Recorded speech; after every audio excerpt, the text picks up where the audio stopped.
want to speak today a little bit about honour.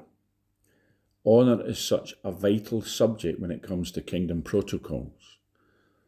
And so we're going to look at some things about honour in relation to respect, honour in relation to favour. And, honour is a higher degree of favour. Favour is vital. You need to have favour with people. Favour opens the door, favour gives you access. Of course, favour is a big part of being blessed, and you need favour with other people. But honour is a higher level of favour because, let me illustrate it to you this way, that if you have favour, favour gives you an invite to the banquet. Let's just say there's a wealthy, well-known person who invites you to a banquet, says to you, come along, be my guest, I'll feed you at no expense. I want you to be a guest, come to the banquet. And so favour will give you an invite to the banquet.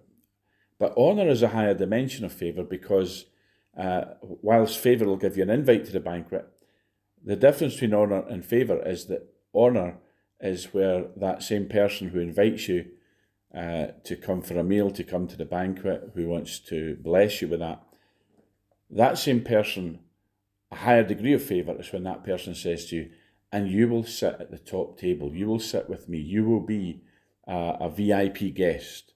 So favour gives you access, favour gives you an invite, but honour is where you are celebrated and honoured as an esteemed and very important guest. So that's the difference between honour and favour. Honour is a dimension that you need to be walking in.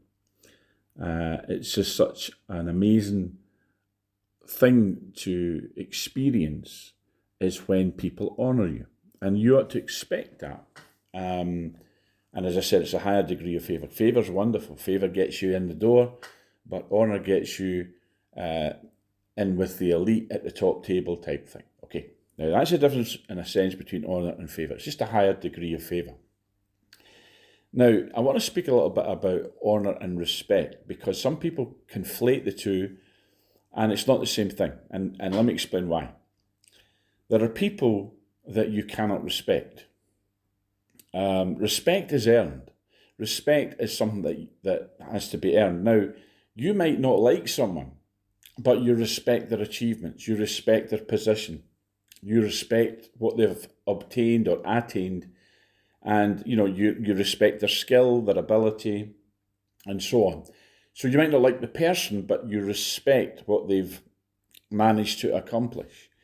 Or you respect a skill level that they have, and so on. Now, however, there are people you can't respect. Now, it's interesting, in the Bible, we're commanded to honour our father and mother. We're not commanded to love them. There's some parents are unlovable.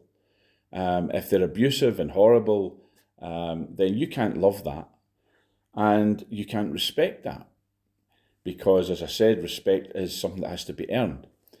Now, honour is different because honour is in your gift. You choose to honour.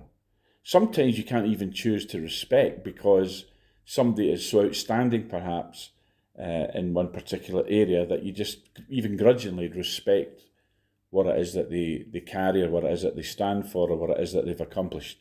However, when you can't respect someone, when you can't love someone because they're just, they just don't merit it, they don't deserve it, you can, however, honour. Honour is in your gift. You can choose to honour. And it's interesting, 1 Peter chapter 2 and verse 17, it tells us, honour all people. Or in the King James, honour all men. Honour all people.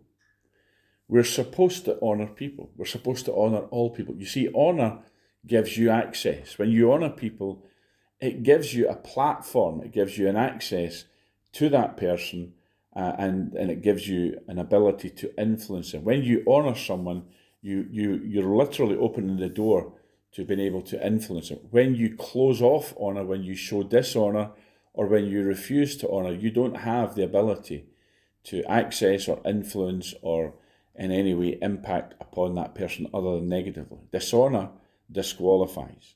Dishonour is something that will close the door for you, close opportunities for you. So showing honour, displaying honour, and giving honour is so vital, even to people who don't deserve it. And in fact, you could actually argue that honour is greater when you show it to people who don't deserve it, because in that way it can't be confused with respect. You can't respect everybody. There are people you just can't respect because it would be foolish to do so. They don't deserve it, they don't earn it, and in fact it's the very opposite. But showing honour says more about you than about anything else. So we have to carry honour with us. Now, I like to use this illustration. Let's just say you wanted to be a blessing to people financially. Let's just say you wanted to, if you live in a built-up area, a town, a city, very often you find that as you walk along the streets, there are people there who beg money from you. And let's just say you said, well, I want to give money to these folks. So if you wanted to bless everybody you met in that capacity, where they're asking you for money type thing, you'd leave home with a bag of money every morning, okay? So that you could be prepared to sow into people's lives and show them kindness and charity and so on. Think of honour the same way. When you leave your house in the morning and you're walking along, have an abundance of honour so that everyone you meet, you can show them honour. You can open doors for people, you can be courteous to people, you can say kind words, you can bless people, if you like, by showing them honour. Honour all men, honour all people. It's a biblical command. And when you walk in honour, you create a culture of honour. You see, what we need, heaven has a culture of honour. The kingdom has a culture of honour. And honour is the currency of kings. Kings show honour to their people. Good kings I'm talking about. Good leaders function from a place of honour.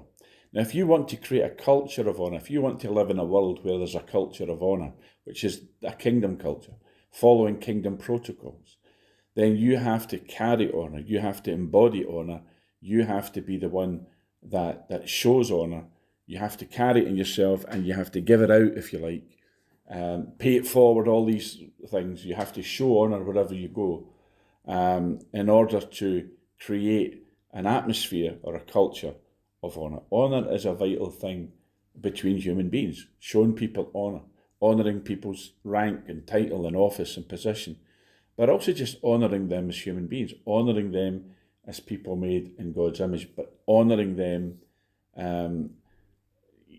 indiscriminately, in the sense of you're not demanding or trying that they earn your respect. You're just simply saying, look, I'm going to give you show you the dignity of honouring you.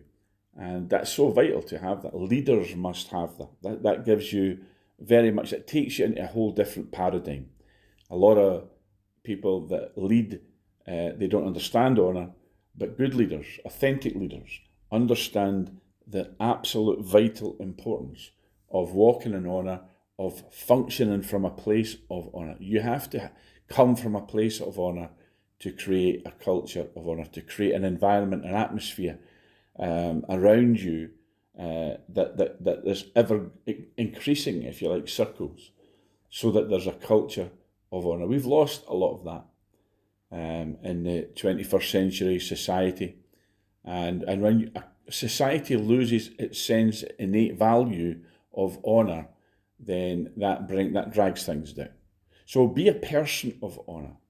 Honour your own word, and let your values be seen to all. Let your values, of course, be based on God's word, the Bible, on kingdom principles, kingdom protocols. So be a person of honour. Honour, how do you do that? You honour all men. And just to finish, because that's just one wee part of that verse. It says, honour all people, love the brotherhood, fear God, honour the king. Just a final word on honour here, when it says at the end of this verse, honour the king. What he's really saying is honour governmental authority, honour governmental rulers and officials. Now, we do that just as a matter of course, we do that as a default setting. Now, these people don't always deserve your respect, but you honour their office, you honour their position, you honour their title. You might not like them, and you're allowed to oppose them, you're allowed to tell them, I don't agree with what you're doing, and so on and so forth. But that's not the same as showing dishonour. Don't ever confuse dissent with dishonour. What I mean by that is don't be a dishonourable person and show a lack of honour and make out that, well, it's just me dissenting, it's just me, opposing what they do. You have to be careful. There's a line that you cross over, or can cross over, that, dissent and disagreement can become dishonour, and it can also become rebellion and lawlessness.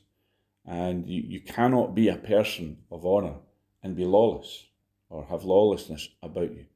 Rebellion, lawlessness is not the same as resistance to tyranny or disagreeing and so on. So it's all about understanding these distinctions, and it's all about making that decision. And it has to be a decision that you will walk in honour and honour all people and honour those who are in authority. How do you do that? How do you function in honour?